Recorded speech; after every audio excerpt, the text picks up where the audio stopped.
So the last section within our chapter 10, it asks or presents some information about the carbon-hydrogen group, and we look at kind of the reactivity. And what your textbook alludes to is that we can end up turning that carbon into a nucleophile. So theoretically what we could do is remove any one of those hydrogens, and in the process then make it, that carbon, a nucleophile. So the hope is that we could add a strong enough base to go through and share its electrons with the hydrogen, which then dumps to the carbon. Which on the surface isn't a bad idea, but then we run into the issue of, well, why have we not talked about this reaction before?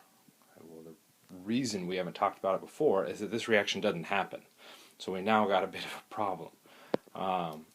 If we look at the pKa, so a measure of our acidity for a standard alkane, we're looking at somewhere in the 50s. And if you remember with your pKa's, the lower the pKa, the more acidic. Water, being kind of mildly acidic, has a pKa of 16, roughly. So if we're looking at a pKa of 50, this thing is not remotely an acid. So how can we get that bond to become acidic? Well, as we saw with substitution, one thing we could go through and do is change the structure. And if we put a halogen or a halide nearby, that could facilitate the removal of that hydrogen, but it ultimately facilitated an elimination reaction. Well, that's not what we're trying to do in this case. What we're trying to do is keep that charge located solely on that carbon, or as best we can to that carbon. So bringing it near another functional group helps. We just have to be careful on what functional group we bring it near. The one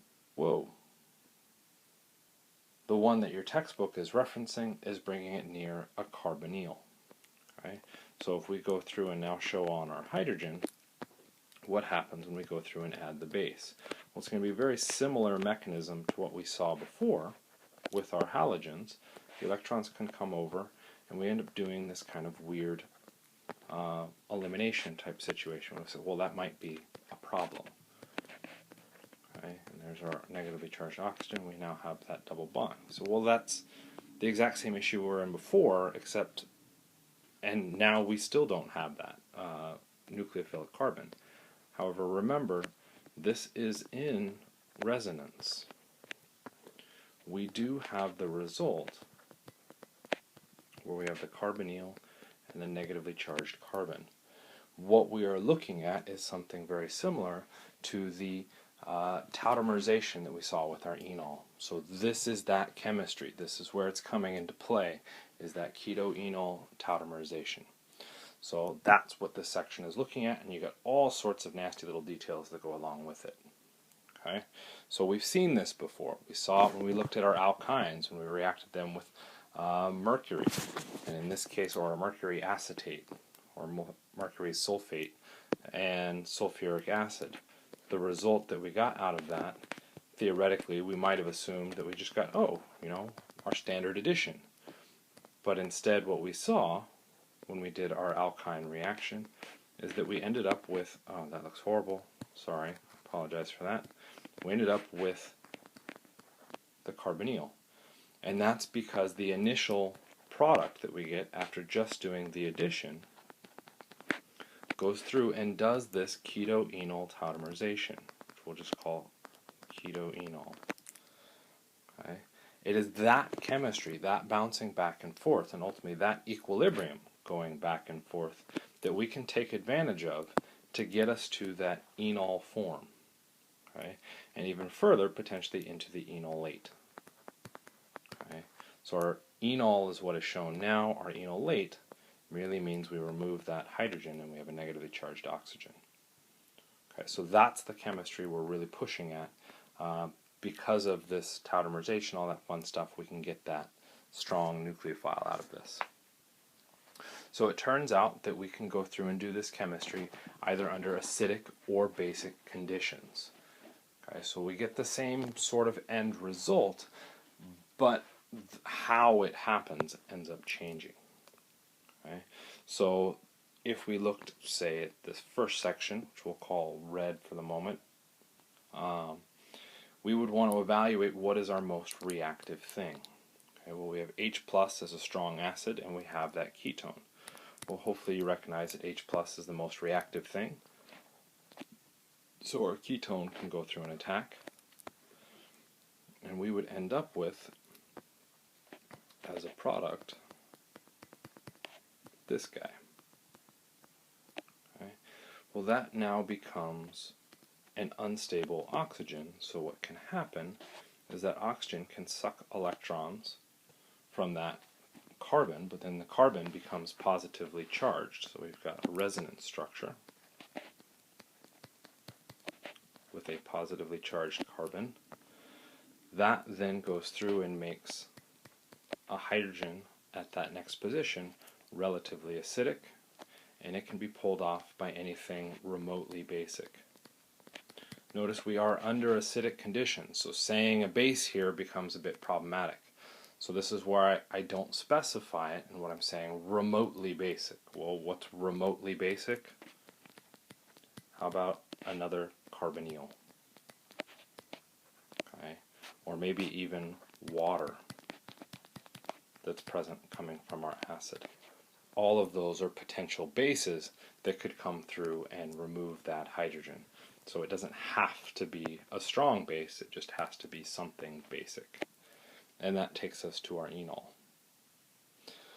Okay, well, what happens if we're under basic conditions? If we now switch to basic conditions, our strongest or most reactive thing is now the hydroxide. So in the case of the hydroxide, we're going to want to find something that can stabilize that as best we can. Whoops. Our best bet is going to be a hydrogen. The hydroxide can come in, form the pi bond, kick out, and we end up forming in a single step our enolate anion. Either way, we end up with the exact same chemistry. In the case of the enol, the electrons can come back down, sit on that last carbon. In the case of the enolate, exact same deal. Our carbon becomes the nucleophile. Okay? So it's all a question of how do we go through and make that nucleophilic carbon. And yeah, this is going to be super important. Not only are we seeing it now, but we will see it again when we look at carbonyl chemistry of the addition and elimination mechanisms later in the semester. We also run into this issue, which I'm going to quickly attempt to hide, is if we went through and looked at the following ketone, you'll notice that there are two positions that have hydrogens, okay, that could potentially donate in, that could potentially donate their electrons in to form the enolate. So the question now becomes, well, which one does it? Well, if we don't know, what you should be doing is drawing both and seeing what the natural results are. Right? Dang it. Right, and that's what was initially up there. We removed the hydrogen, we formed that carbon nucleophile, and you'll notice, okay, for those of you being like, God, this is a horrible reaction, why would I ever do this? Look at the reaction arrows. Yes, it is a horrible, horrible reaction to go forwards. Okay? But some goes forward. Once some of it goes forward, it has the potential to react with something else. Once it's reacted with something else, it can't go in reverse. We're now doing that whole Le Chatelier equilibrium dynamics pushing and all sorts of fun. Okay? Pretty much everything goes back to the keto form. Okay? All the way back to our starting material. But as soon as I change the structure enough, it can't go back anymore. Okay? And so that's what we end up relying on. So between these two pathways, we may want to then ask, what is the difference? Okay? Which is the major product? Why is it the major product? Okay, so I want you to think about and look at these. And the two places that you want to look, okay, would be through this section. We'll call this section A.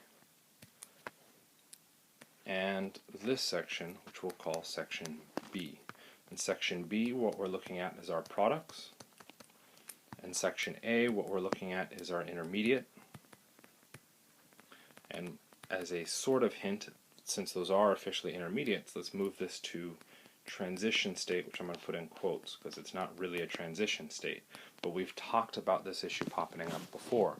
So look at the structures within A and say which one is lower in energy. Okay? Which one would be more likely to form? Then look at the structures in B and say, okay, which one is lower in energy? Which one would be more likely to form?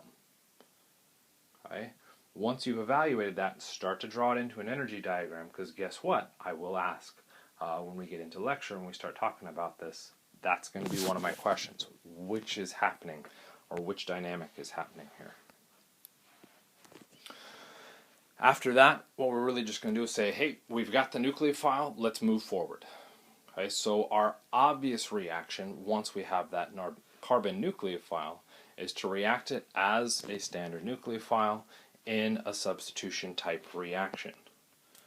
Okay, and so getting our nucleophile is ultimately starting with our keto form and a strong base is usually our best option, and we follow that up with step 2, an alkyl halide. So really what we're saying is we're taking Rx plus our negatively charged carbon and say some solvent to do our,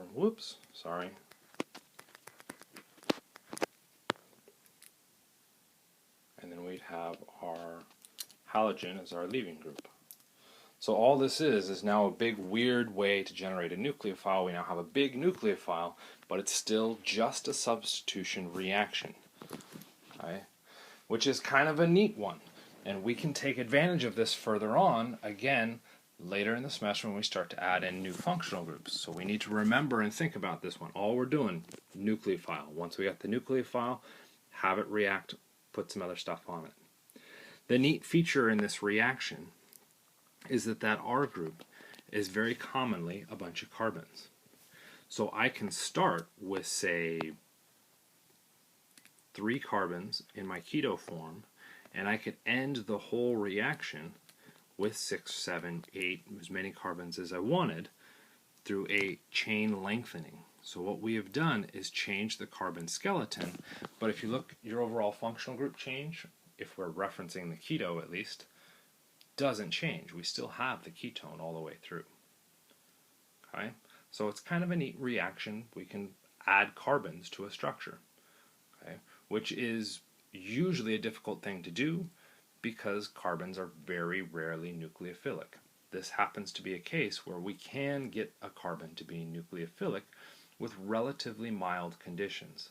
So it is a rather popular reaction to run. Okay? Another thing that you might want to consider here would be, what does it mean about strong base? Okay? There are a variety of bases. What happens if we use a different base? A little foreshadowing, where this comes in really big is now stringing together multiple different types of reactions, and what we end up with in our first reaction is our substitution, which we're now talking about, so we'll call this now, and then we can move to the next one, and the next one is officially an addition, come on now, an additional elimination, and then we can follow that up with, I'm not even quite sure how to classify that one. It's almost like, and that would actually be a hydrogen. That was a typo. I'm actually not quite sure what to call that one. We'll just call that one neat, because it is kind of neat. So by the end of the semester, what we're going to be expecting to do is now to string together a whole bunch of different reactions to end up with a final product. Why is that product kind of cool? Well, we've now generated a carboxylic acid. Carboxylic acids are pretty highly functional groups. So that could be a very useful synthetic thing to go through and do. Okay? So, can't forget, keep building, keep building. The less obvious reaction would be reacting your carbon nucleophile with your halogen electrophiles. And we've talked about these now multiple times. Your halogens can act as electrophiles because as soon as electrons get near one end of that structure, if I bring electrons in this direction, that bond polarizes the other direction. So one of those bromines ends up acting as an electrophile in the presence of a reasonably strong nucleophile. Well, a negatively charged carbon is pretty much as strong as you can get. Okay? So you've got your overarching review or your summary above on what's happening. You can see the keto-enol conditions either under acidic or basic, and you can see the end results. All we end up doing is a substitution reaction, a hydrogen for a bromine. Okay? So kind of a neat deal. So let's take a look at the acid mechanism down below. So in our first step, remember, think back to getting our carbon nucleophile first, as our relatively weak nucleophile attacks our H+. Why does that oxygen act as a weak nucleophile? Well, it has electrons, so that makes it a nucleophile. The result is the oxygen becomes positively charged, which it does not want to be, so it can suck electrons away from that pi bond, which gives us a resonance structure. That resonance structure is ultimately what's helping us see that what we can now do is remove a hydrogen from one of those positions to the side. Okay? In this case, both of those positions are identical, thank goodness. Okay, so I'll just draw on one hydrogen in this. Oh shoot, because sapling or the homework makes you draw on both, so let's draw on both. And now what can happen is, again, anything remotely basic. So in this case, we're looking at pretty much any oxygens free floating in solution. I don't even know what's out there, okay, but it's an oxygen with at least 2 lone pairs. Picks up that hydrogen, goes in, and we form our enolate, or our enol structure. Okay, because we're still under acidic conditions, that hydrogen must still stay attached. Okay, but now what can happen is we can take the electrons, move them down, which then forces the pi electrons out to react with a bromine. Might as well draw on all of our lone pairs, and the result,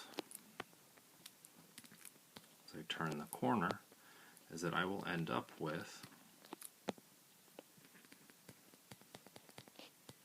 my positively charged oxygen again, and now a bromine attached. And then I'll officially have bromide floating off in solution somewhere else. Okay. I don't have to worry about that bromide doing much of anything because I don't really have any strong electrophiles elsewhere within this system. That bromide, or yet another oxygen,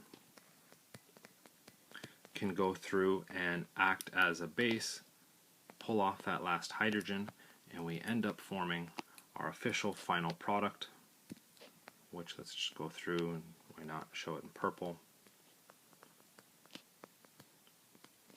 where we've got the bromine attached. Okay. One of the interesting features of the acid catalyzed reaction is that we only get one substitution, okay, which is kind of a nice thing to have happen. If, however, we ran under basic conditions, it's very hard to stop the reaction after a single substitution. It actually repeats itself, and it'll continue to do substitutions of your halogen for hydrogen until there's no more hydrogens. Okay, so what about, okay, so now what I'm going to go through and do is erase all of our mechanism. What about, because whether it's acidic or basic conditions as our catalyst, we will always end up with, at first, this product. What about that product means that when I run under basic conditions, it continues to go? whereas under acidic conditions it tends to stall and not progress forwards. Okay. So our big change is that we're now bringing in a base. We're starting with a base from the get-go. What stands out as being our primary difference between our starting material and our first product? And remember, we're reacting it with a base. So look at those structures and try and come up with a conclusion on why one might react or continue to react than another. As one final big massive hint, under our basic conditions, what we are comparing here is the acid strength of both those compounds. Because in the next step, if we're going to repeat this, the base has to remove a hydrogen to form our enolate, and then our substitution can continue to occur. Okay? Think about that and see what you can come up with. So, our complications of these conditions. Whether we're under acidic or basic conditions, we will run into this feature of the enol, that if there's more than one hydrogen to choose from around our ketone or our carbonyl, we're going to end up with two possible locations to run through the substitution. Okay? And I didn't directly reference it earlier, but you may now see a hint as to what you should be thinking about when trying to evaluate why we get these two possible products. Last thing that we can go through, or the other thing we can mention here, is that a feature of the conditions of this substitution is that the acid conditions will allow for monosubstitution. Okay, and you notice it says allow, so we could potentially do more, but it's not as easy. And then the base pushes polysubstitution. So to go through and do just a monosubstitution under base conditions is not very likely. If we're under basic conditions, we're pretty much going to be doing the substitution until we're out of hydrogens. Okay. One last point of ultimately nomenclature within this is that you may hear these reactions referred to as alpha carbons, that the alpha carbon is nucleophilic. Okay. Well, our primary functional, and this ultimately comes back to looking at just our primary functional group. So let's kind of erase all the rest of this so we don't have to worry about it. What we're starting with is that carbonyl. So the question now becomes is why does the alpha carbon potentially become reactive? What is special about that? Okay, so it might be nice to know what an alpha carbon is. So it's centered on saying here's my functional group. Well, alpha tends to be first, right? Alpha, beta, delta, gamma, all the rest of those kind of Greek letters. So we might initially think that our alpha carbon was that one. Okay? Well, that one is actually part of the functional group of the carbonyl. So I cannot call that one alpha. Okay? It's your 0 point, if you will. So our alpha carbon ends up being a carbon attached to the functional group chemistry. So when we're looking at our carbonyl, the alpha is the very next carbon in our sequence. What happens if we move one carbon further away? Say here, here, or here. Whoops. Okay, well, now what we're looking at is the beta carbon. Okay, and if we could move one carbon further away, I think it's gamma. I don't know my Greek alphabet very well, but I think it's referenced as our gamma. So all this is a slightly new nomenclature system as a way to reference those locations with respect to a higher priority functional group within our structure. Okay, so that's the idea of the alpha beta. We have seen this referenced before when we talk about mechanisms or a reaction. You may have heard of beta elimination. Well, what happened in a beta elimination reaction? All right, well, our highest priority functional group in this case is the chloride, if we now follow our nomenclature system, the very first carbon attached to our functional group would be the alpha position. The next one is the beta position. In the elimination reaction, what happens? We eliminate a hydrogen using a base from the beta position, which facilitates the elimination. When we go up to our carbonyl is the highest order functional group. The carbon in the carbonyl is part of the functional group being called a carbonyl, so we can't reference it as the alpha. Okay, kind of sort of makes sense, hopefully. If you got questions on that labeling system, just let me know. It's just another way to reference it. Okay. One thing that is important to note when we're looking at that alpha carbon chemistry is that it's only the alpha carbon that is reactive. Okay, what do I mean by that? Well, what happens if we try to look at, if we try to look at the chemistry of the beta carbon? Okay, we said the alpha carbon has a hydrogen that is acidic, but what about the beta carbon? Is that hydrogen acidic? Well, try and remove it and see what happens. And yes, I know I drew that a little bit crooked. If we now look at the lone pair there, what happens? Well, I could try and do resonance, but I would note that there's too many bonds, so the electrons go right back. I could try and do resonance this way. Again, note that I can't push the electrons that way. If we go through and try and do the beta, what happens in the case of the beta? Well, in the case of our beta, why is the beta acidic? Well, I can take those electrons and I can do resonance. That's what stabilizes it. So it's not just that I have a carbon somewhere in the structure of a carbonyl. Okay? It has to be located at the alpha position.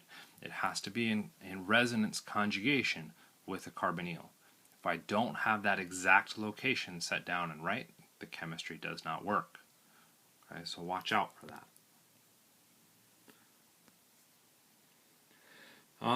Last kind of important thing to mention here is something known as our alpha halogenation, and in particular our haloform test or haloform tests. Methyl ketones can be converted into carboxylic acids using excess halogen and a really strong base. Okay? This is just an advanced application of this exact same reaction. So what happens in step 1 is that we're now running under basic conditions with our halogen. So we go through and we will do our substitution reaction for our hydrogens, at the alpha position. You should hopefully notice that there is only one valid alpha position because that now blue carbon has no hydrogens attached to it. Those are only methyl groups. So I can go through and put on a bromine. There are still 2 more hydrogens. Both of those hydrogens end up getting replaced because remember, in the basic conditions for this reaction, under basic conditions at least, we can't stop at a single substitution. You have to do all of them. Okay? Well, we now end up with this as a final product. So in step 1, that's the end of it. Almost the end of it. What continues is that I now have this group, which ends up being an incredibly good leaving group. Our hydroxide, which is still present, can act as a pretty good nucleophile, can attack and actually kick out that leaving group. The result would be that I end up with a carboxylic acid. And now that negatively charged carbon. The carbon is now incredibly basic because it is negatively charged or nucleophilic. If it acted as a nucleophile, we merely just reverse the reaction. It pulls off the hydrogen, and we have the negatively charged oxygen. We follow that up with step 2 of our reaction by adding H+. That was the H3O+. and we end up with our carboxylic acid. Okay? So we are stringing together, and officially, step 2 comes from chemistry you already know, but the clutch mechanistic step that you're not aware of is this step happening in here. That step is officially a little bit later this semester. This is again an additional elimination step, okay, which we will talk about again. But I'm trying to address now that we can continue to do this halogenation. And it is further important because it turns out that when you run this reaction, that product of our CBr3, or technically keypad just shifted on me, our HCBr3, that compound happens to be relatively insoluble, and so we would see a precipitate form in this reaction. That in and of itself is not a huge deal, except that that gives us some information. Say I do not know what my product is or my starting material is. Okay? But I go through and say add a strong base and the bromine. And now all of a sudden I see this precipitate. Okay? Well, that precipitate had to come from somewhere. Where it came from was the fact that I had a CH3 that was alpha to a carbonyl. What I have is a methyl ketone. So what this does is give me some information about functional groups. It's a classification test. This is a super popular ACS question. What they'll reference is something along these lines: which compound will give the yellow solid HCI3, they may even just say yellow solid, when mixed with iodine and sodium hydroxide. So we're running the same question that's above, except instead of bromine, it's iodine. Okay? Same result, it's still a halogen. And what they'll show is multiple choice answers. For instance, might be something like A, B might be an aldehyde. Let's do something weird like that. C might be a carboxylic acid. In fact, actually, C would probably be this guy up here. And D, but I don't know, let's just call it an alkane. Okay. So what they've kind of implied is a reaction that you would need to understand and know, that when you react iodine with sodium hydroxide, you go through and form this solid precipitate. It's one you either memorize, or what you do is start to write this information out. OH minus, I2. Which of the above functional groups, A, B, C, and D, would react with both of those species? Okay. Well, the hydroxide could remove the hydrogen from C, but then doesn't react with the iodine. So that doesn't make sense. The alkane doesn't react, period. We'd then have the aldehyde and the ketone. Well, the aldehyde doesn't really react with hydroxide to any large extent that's useful that would lead to iodine. But the hydroxide could react with a hydrogen at the alpha position, which could then make it nucleophilic, which then could react with the iodine very cleanly. So we might say, okay, well, I don't know where that precipitate's coming from, but A is the only one that does this. Okay? So just because you haven't heard of the specific results of the question doesn't mean you don't know the answer. Break it down into the small pieces and see what you can come up with. Very last slide here is, I know, a very big summary slide. Don't panic on it. Ultimately, for this first exam, all you are really responsible for from this section that we've talked about for carbon nucleophiles would be that section. Okay? The rest of those are kind of variances off of it that require a little bit more chemistry that we haven't officially talked about yet. So you might see a question on the haloform test. You won't see anything on the Hell-Volhard-Zielinski, and then you won't see anything on anything outside of the red except for that haloform test as a possibility. Okay, so this is just the foreshadowing, letting you know that we need to start thinking about how we can string together multiple different things along these pathways. And yes, by the end of the semester, you'll know these like the back of your hand. Okay? If you got questions, just ask me in class. Thanks for watching this video.